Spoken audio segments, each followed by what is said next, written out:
Lancelot, oh my boy, it's a shame. It appears you're no longer a god. You're just another man. What's up, guys? That guy with a pencil here for Fat Doom 2. Have it on me and keep it on me at all times. One fun fact, here we are for me to give you my thoughts on Lancelot essentially being damageable, being normalized, being finally, and I do mean finally, narratively balanced. Let's not waste more time. Let me start this timer right this instant if I can find it. Yeah! So, Lancelot took damage. He took damage in chapter 233 of Four Knights of the Apocalypse, and that is insane. Notably, Lancelot stands out in comparison to a lot of sevendeadlysins characters for the fact that Nakaba has really heavily, and I do mean heavily, committed to the Lancelot bit. Now, if you know nothing about original Arthurian Lancelot, he is literally a fanfic character, right? He is literally my self-insert OC, gets inserted into Arthurian legend and is perfect and amazing and everything, and he gets the cool girl and this, that, and the third. Like this, and that. Like Lancelot is fanfic. He's not canon to original Arthurian myth legend, as far as I know. He literally is a later edition, who then gets like a weird later edition, which is unironically, or not necessarily unironically, but ironically his son in this version, in Galahad. But ultimately, Lancelot has always sort of kind of been, even in the original Arthurian legend, the fanfic OC. He's perfect, he's amazing, he's legendary, he's jacked, he's juicy. So naturally, Lancelot's portrayal in Four Knights has kind of just been fitting that mold, right? Like there's no real issues or concerns or confusion about it. No, Lance is this strong in the narrative, is this perfect in the narrative, because that's kind of his whole point.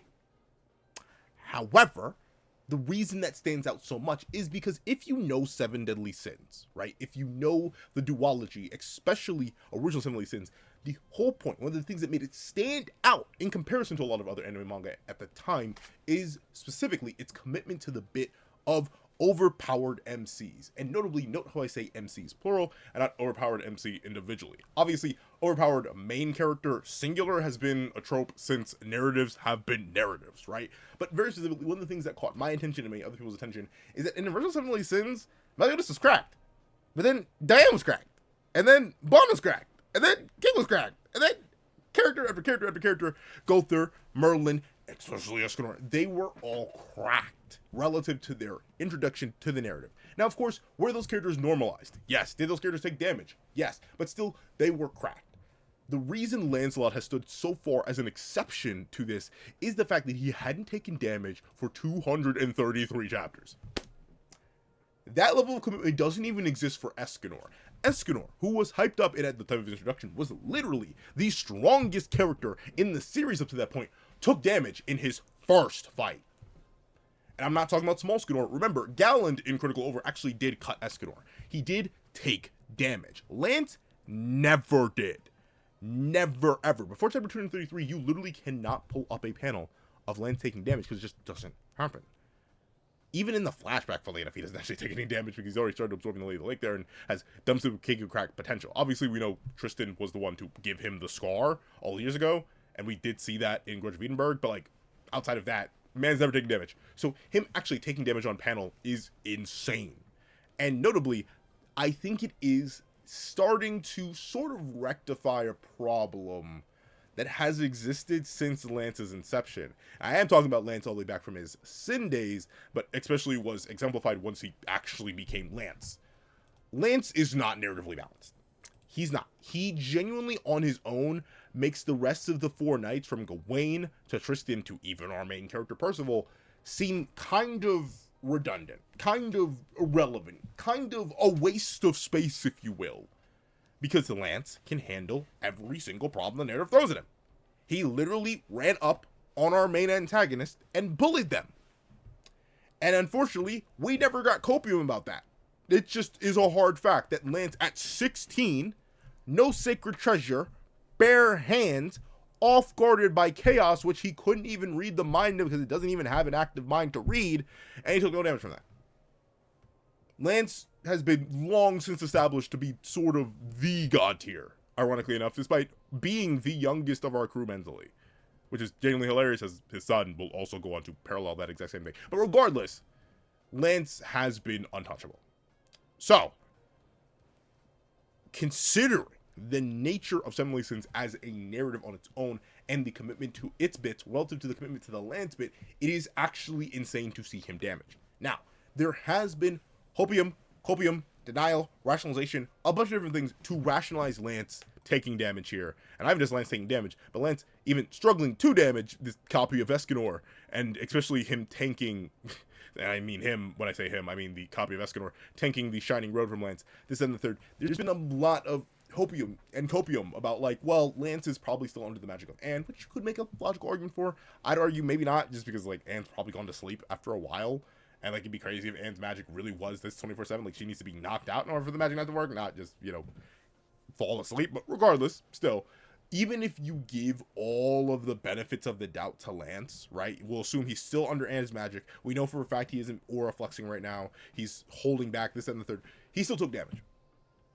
What does that mean, right? From a narrative perspective, right? Because obviously Lance has been off guard before. He's been interacted with before. He's fought before. But notably, he still never took damage. Like I said, he was bullying our main antagonist. This just isn't normal. And this isn't even just damage that Nakaba is going out of their way to forget. This is damage that is lingering multiple chapters after it happens. Even by chapter 237, Lance still has the mark of damage on his face from his son. This is commitment to the idea that Lance is fallible. And obviously chapter 237 with the battle against the fake Escanor does reinforce the idea that Lance isn't perfect. Obviously, he is not wielding a sacred treasure, he is not flaring his aura at all, and notably this Escanor does not even land a hit on him nor do real damage to him other than, you know, jacking up his wrists when Lancelot is punching him. But still, regardless, Lance is being shown as fallible, as reachable, as touchable. And what does that mean narratively? I think this is Nakaba 233 and now 237 chapters deep, finally deciding to tackle the Lance problem in the only way one can, and that's getting us used to the idea that Lance is touchable. Not that Lance is fodder, not that Lance is bonds, right? Even excusing the idea that maybe he's not under the effect of Anne's magic, he still is using Shining Road with his left hand on a pseudo-sacred treasure tier weapon, right?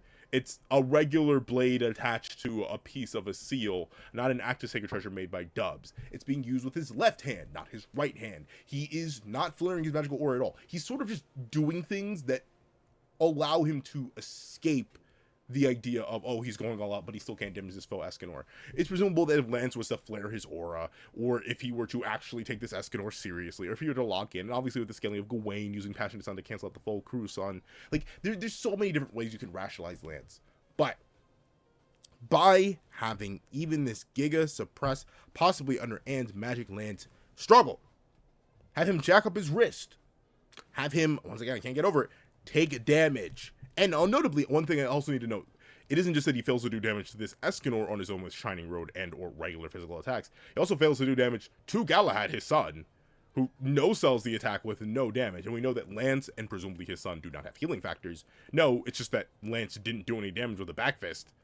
Yeah, and even possibly took damage from being kicked here by Galahad. On top of that, you know, swung out and was forced to, you know, power up at least a little bit to take on his son.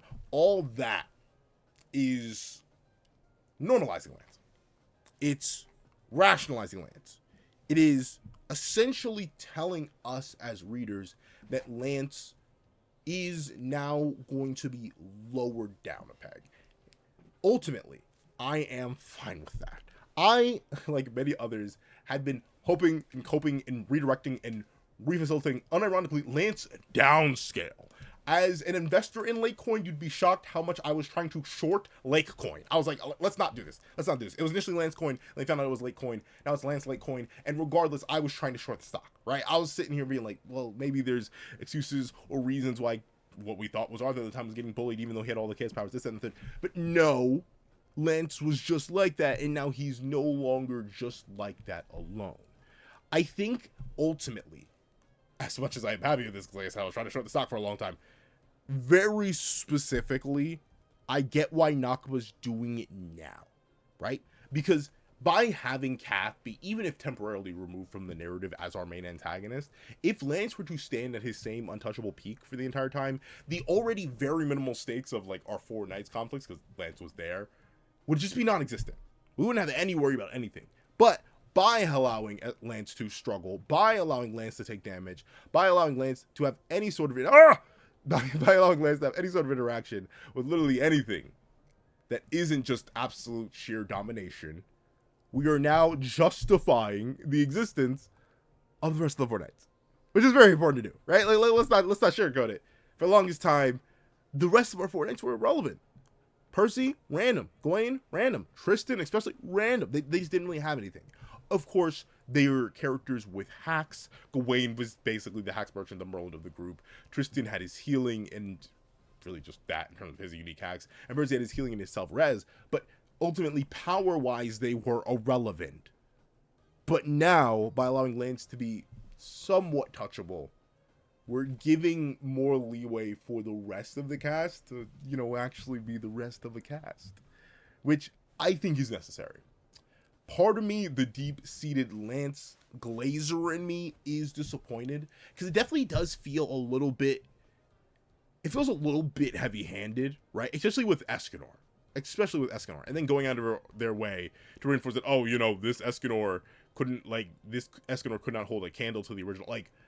Unfortunately, Nakaba, you spun a very, very different tale so far. Escanor should literally be this base Lance food, right? There's no reason he shouldn't be. But at the same time, even if it is heavy-handed, even if I can, feel Nakaba Suzuki slapping his greasy fingers on the table and being like, yeah, we're just gonna grab Lance by the dome and drag him down a little bit, I think it's needed. I think it's honestly long overdue. Am I glad Nakaba was willing to commit to the bit for, once again, crazy thing about 233 chapters? Yeah. But unfortunately, I talked about this many times before, the stakes suffered with Lance being there.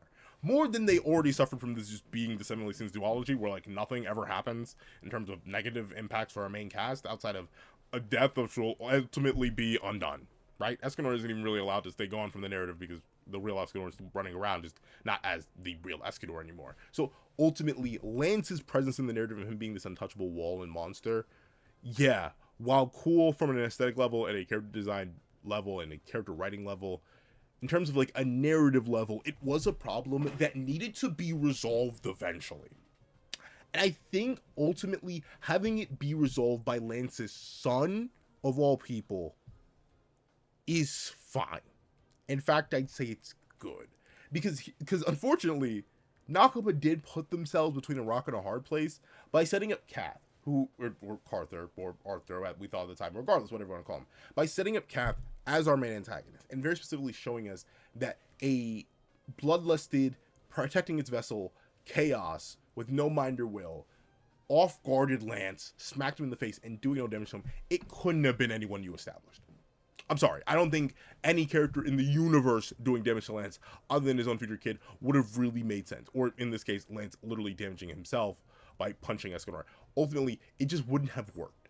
Nakaba committed a little bit too hard to the bit. So introducing these new characters to do it, that's fine.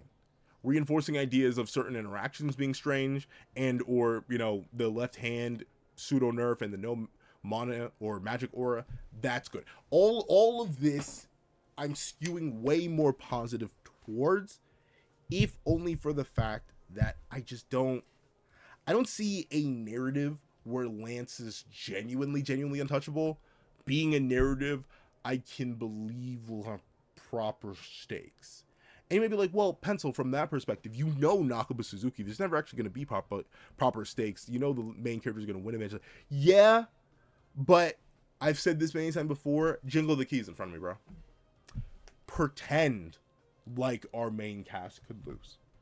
Pretend as if they are fallible. Even if you, me, and everyone reading the typical hero's journey or any narrative ever knows the protagonist is going to get what they want in the end, commit to the bit a little bit. And the rebalancing, restructuring, reorganizing of Lance is pure commitment to the bit. Without this idea of Lance being fallible, I think we literally walk through the narrative half asleep. And you could definitely argue people were doing that already. Heck, I was kind of low-key sometimes doing that already just because I was like, oh, Lance is here, every problem's going to be solved. But now that Lance is possibly able to be overcome, that's good. However, all this being said, there still is one lingering issue, and it's the fact that it was Galahad who did damage to Lance. Oh no, the only person who can harm him is his own son. Escanor didn't harm him, and presumably that cruel son that he fired would have just been Hazy Moon diffed right back at him. So it's not ain't worth it. Unless. But like that's the thing. There is this really weird position that Lance is in from a narrative perspective where I think he did need to be narratively nerfed and rebalanced. But by narratively nerfing and rebalancing him, you get all the benefits of actually having an ensemble cast. So it's a weird 50-50. I'm ultimately more positive with the decision than I am negative, and I think I do really, really want to see where it goes. But I am out of time. So if you haven't already seen this video, please leave a false fox. A false fox in the comment section down below. Well, thanks for watching. So leave a like, share, comment, and subscribe. Make sure that at least notifications so you don't miss out on any videos that come to the channel. Also even have a page down below. Use word me for as low as $1. Come on, things like exclusive videos, early content, and more. Also, now become a member of the channel for as low as $3 a month to get the same perks and more. So those folks include the live reactions, so this series I am to review, including all reactions to Four Knights and all future reactions to Four Knights, ad reactions of all my videos, early reactions of all my videos, early reactions of all my videos on the main channel, but then also all my videos on the second channel that go reaction links in the description down below. And on top of that, I do happen to have a Twitch down below where I stream every Friday 8 p.m. Me Sizzle. Feel free to roll through. We have a wonderful time over there. On top of that, I do have a link to my gawain down below. You can drop 5 minutes short video, 20 minutes long video, or any support is always greatly appreciated. And I want to thank you so much for watching once again, and hope you guys have a wonderful day. This is that guy with the pencil, writing off.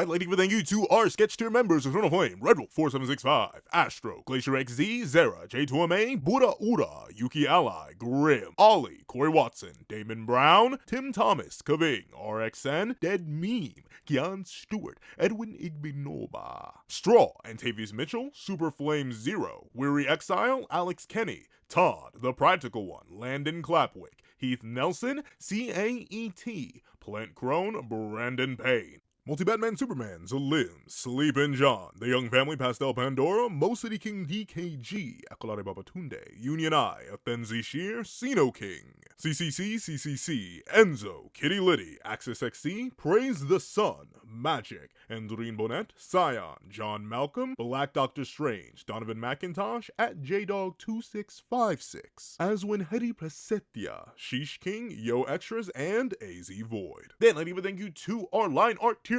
patrons: Dread Zoen, Kevin Encarnacion, Lucas Stace, Midnight Lord 21, and Sean. Then I'd like to give a thank you to our Ink tier member, Shrimpo the Fourth Shrimp 06. And I'd like to give a thank you to our digital art tier member, J Warrior. Then I'd like to give a thank you to our colored art tier patrons, Walking Munoz and Walking Munoz.